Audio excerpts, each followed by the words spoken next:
Jumpa kembali di Sharing Firman. Tema Sharing Firman hari ini adalah jaga lisan dan pikiran. Ada 2 poin yang mau kita bahas. Yang pertama, jaga lisan. Dan yang kedua adalah jaga pikiran. Mari kita mulai. Yang pertama, jaga lisan. Jaga lisan adalah jaga perkataan. Jadi setiap kata-kata yang keluar dari mulut kita harus kita jaga. Seringkali kita tidak pernah benar-benar menyadari bahwa betapa pentingnya menjaga lidah kita dalam berkata-kata. Itulah yang membuat seringkali apa yang kita ucapkan bisa menyinggung perasaan, mempermalukan, atau bahkan melukai hati orang lain. Hal inilah yang seringkali menimbulkan perpecahan dalam persahabatan, dalam pergaulan, dalam organisasi, dalam pelayanan, di tengah-tengah masyarakat atau bahkan di dalam sebuah kehidupan berkeluarga. Oleh sebab itu, mari kita harus sungguh-sungguh menyadari betapa pentingnya kita harus menjaga lidah dalam berkata-kata. Sebab perkataan yang keluar dari mulut kita seringkali bisa menjadi pemicu timbulnya sebuah masalah. Bahkan masalah yang sangat besar. Itulah kenapa firman Tuhan ingatkan kita di Amsal 10 ayat ke-19. Di dalam banyak bicara pasti ada pelanggaran. Tetapi siapa yang menahan bibirnya berakal budi. Makanya biarlah kita menahan bibir kita untuk berkata-kata. Berbicaralah dengan bijak, maka dikatakan kita berakal budi. Tapi kalau kita banyak berbicara, pasti banyak pelanggaran.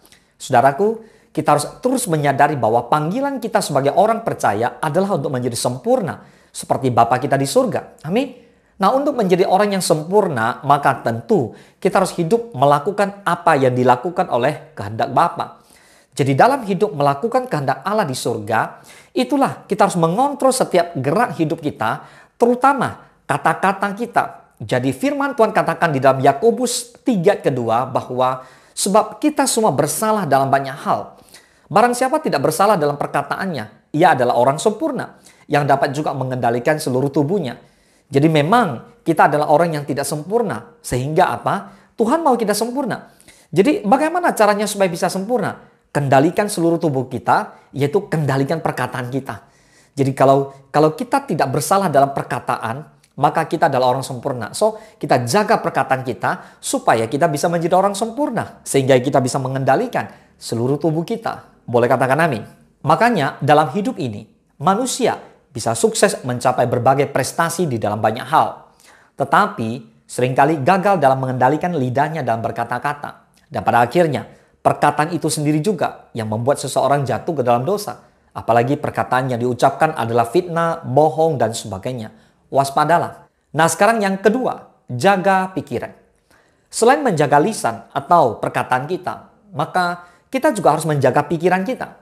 Sebab pikiran kita akan menjadi kata-kata, tindakan, kebiasaan, hingga nilai hidup kita. Kita dapat melihat bahwa apa yang dipikirkan seseorang menentukan apa yang akan dikatakannya, dilakukannya, hingga yang diyakininya. Iblis tahu ketika ia berhasil menguasai pikiran kita, ia dapat mengendalikan tubuh kita. Karena itu, kita harus ingat bahwa kita tidak berjuang secara duniawi. Karena senjata kita bukanlah senjata duniawi, melainkan senjata yang diperlengkapi kuasa Allah. Jadi, kita harus melawan iblis dan menguasai tubuh kita dengan cara yang suci dan menghormati Allah. Yaitu dengan cara yang menawan segala pikiran dan menaklukkannya kepada Kristus. Saudara, menawan segala pikiran dan menaklukkannya kepada Kristus. Secara praktis dapat kita lakukan dengan cara mengenali pikiran kita sendiri. Dan kita juga harus peka terhadap setiap gagasan tidak saleh yang timbul darinya. Hal ini hanya akan dapat dilakukan apabila kita benar-benar mengenali firman Tuhan. Daud mengatakan bahwa Taurat Tuhan itu sempurna, menyegarkan jiwa. Peraturan Tuhan itu teguh, memberikan hikmat kepada orang yang tak berpengalaman. Tertulis di Mazmur 19 ayat ke-8. Jika kita mengenal firman Tuhan, kita bukan hanya lebih kuat, kita juga dapat menguji setiap pikiran kita dan memiliki kepekaan terhadap apa yang tidak baik. Sedangkan orang yang buta akan firman Tuhan akan kesulitan untuk menguji pikiran yang tidak baik, sebab mereka mudah ditipu dan dikalahkan iblis. Mereka akan justru dipenuhi dengan pikiran yang fasik dan hawa nafsu yang justru mengendalikan dan menghancurkan tubuhnya. Jadi, mengenal firman Tuhan adalah pondasi utama bagi Anda untuk dapat menawan segala pikiran dan menaklukkannya kepada Kristus. Mari kita semua bersama-sama menjaga pikiran kita dengan senjata yang diperlengkapi dengan kuasa Allah. Dan jangan lupa menjaga lisan atau perkataan Anda. Itu sangat penting. Tuhan Yesus memberkati.